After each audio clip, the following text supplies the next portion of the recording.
Hi, my name is Cameron Currie, and I am in the EDU 214 summer class session of 2022, and this is my disability presentation on food allergies.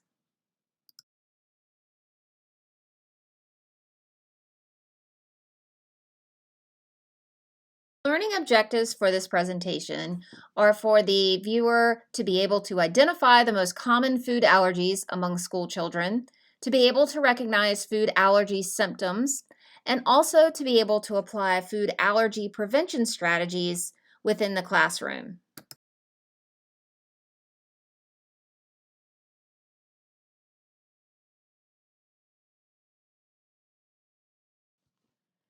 So this picture represents something that probably goes on every day in a school cafeteria. You have children that are sharing food, and this presents a real risk for a child with a food allergy, and something that is very innocent can turn into something very risky in a small amount of time.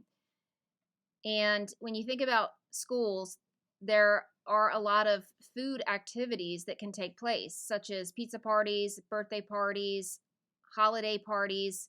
So for a child with a food allergy, it either puts them at risk, or if they don't participate, then they feel isolated and left out, which is never a good thing. And also, what's probably of an even greater risk are field trips, because children are often not supervised by the teachers. They might have a parent, not their own parent or guardian, supervising, who is not aware of their food allergies. And this could turn into a bad situation very quickly.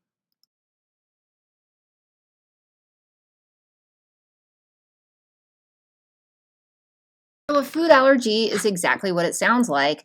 It's an allergy to a protein in a food. And we can be allergic to it whether we ingest the food or come in contact with the food through inhalation or through touching it, with coming into contact with the skin. You can be allergic to almost any food. However, there are some common foods that have been identified that over 90% of the population in the United States, at least, are allergic to. When you have an allergy to a food, your immune system reacts to it as if it is harmful to the body, and it causes symptoms related to respiratory, digestive, neurological, and bowel function, and can be life-threatening. And this is exactly why it is considered a disability.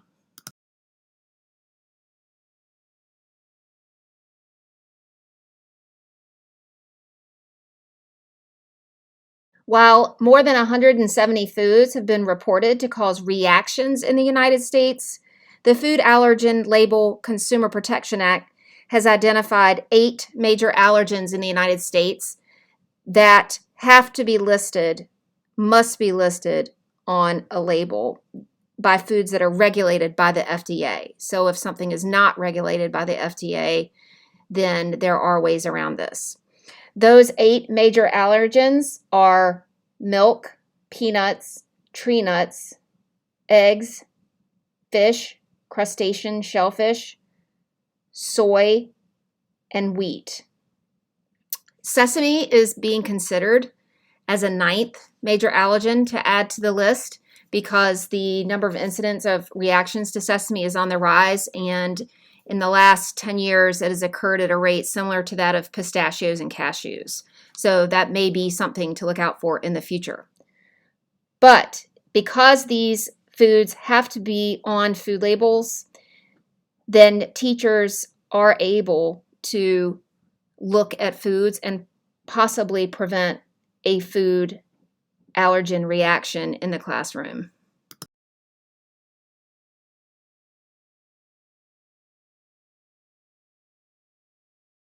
Symptoms to look for a food allergy reaction range from milder symptoms to the more severe symptoms, with the worst situation being anaphylaxis.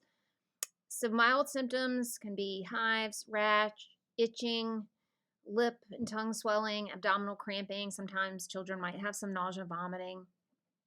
Once it starts affecting their respiratory airway, they'll have some coughing, wheezing, swelling of the throat, And then ultimately, the most severe reaction would be difficulty breathing and constriction of airway, and then loss of consciousness. So the milder symptoms are more common. However, anaphylaxis can develop after the milder symptoms occur. So we can't just assume if someone's experiencing mild symptoms that it's not going to develop into something more severe. So for this reason, if a child is experiencing these milder reactions, it does need to be taken pretty seriously. And these symptoms also can mimic something like hay fever. So it's important to be able to identify these symptoms and react quickly.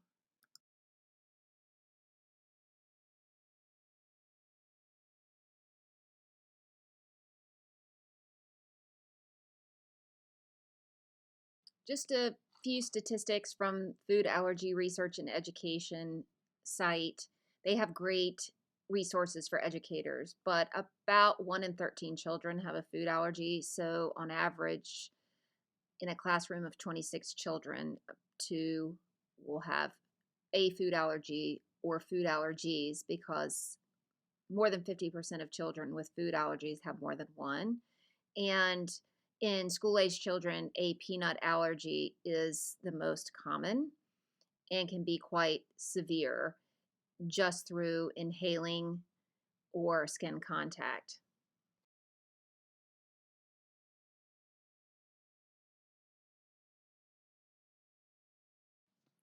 There really aren't that many treatments for food allergies, and there is no cure. So you have an EpiPen or epinephrine for the more severe reactions, or if someone is at risk for anaphylaxis. And then you have over the counter or prescription antihistamines for the milder reactions.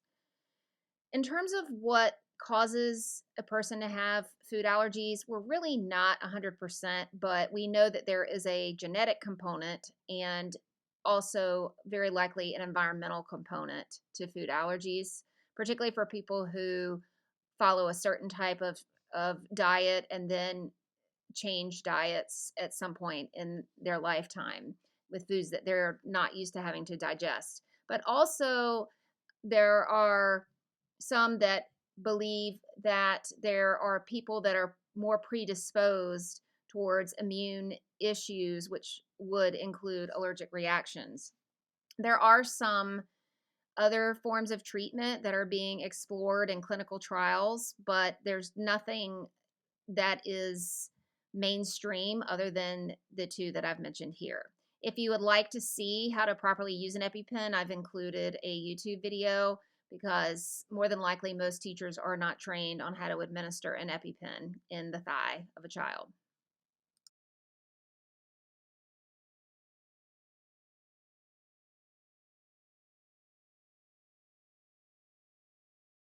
When you look at these statistics provided by the Asthma and Allergy Foundation of America, you can understand why teachers really need to provide the safest, most inclusive environment possible for children with food allergies and for children with any disability, because they do experience bullying, they do experience anxiety.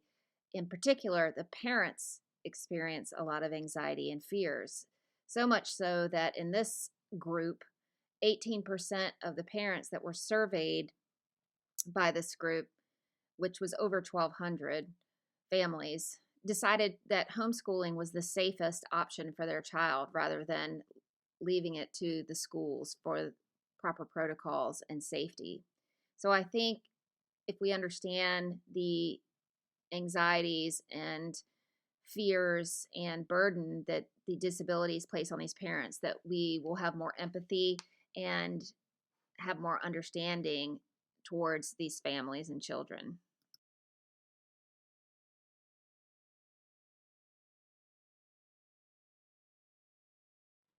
A child with a food allergy or food allergies may have an IEP, more likely would have a 504 plan, but they may not have any plan other than an emergency action plan.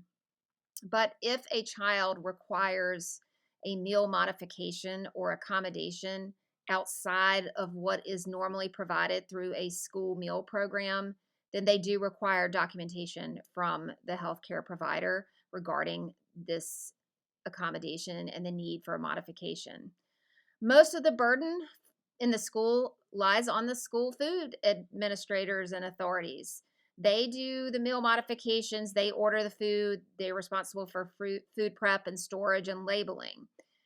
The teacher is certainly participating in any IEP or 504 meetings and communicating with parents and the school nurse. We see sometimes that separate seating and isolation is a practice in schools. However, it is not recommended by the medical world or by psychologists.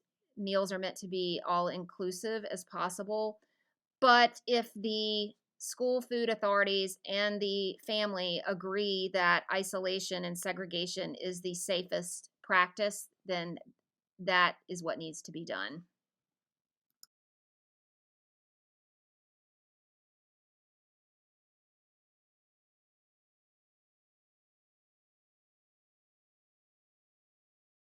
So, as a teacher, what is the responsibility? The main responsibility is creating a safe environment and an inclusive environment in the classroom. A teacher can maintain training and education regarding food allergies, making sure they know the school's procedures and protocols when it comes to management of food allergies, being well prepared when it comes to scheduling field trips, also encouraging the parents of students with food allergies or guardians to chaperone to give them more peace of mind, reading all the food labels of anything that comes in the classroom. And a lot of this can be avoided if we just stop bringing food into the classroom, such as parties, rewards, incentives, and food used for crafts. No tolerance of segregation or bullying of children with food allergies. Always making sure surfaces are really clean and supervising meal times and snacking to make sure that children are not sharing food. So ultimately, we want the child and the parents to feel comfortable and safe at school. Thank you for listening to my presentation.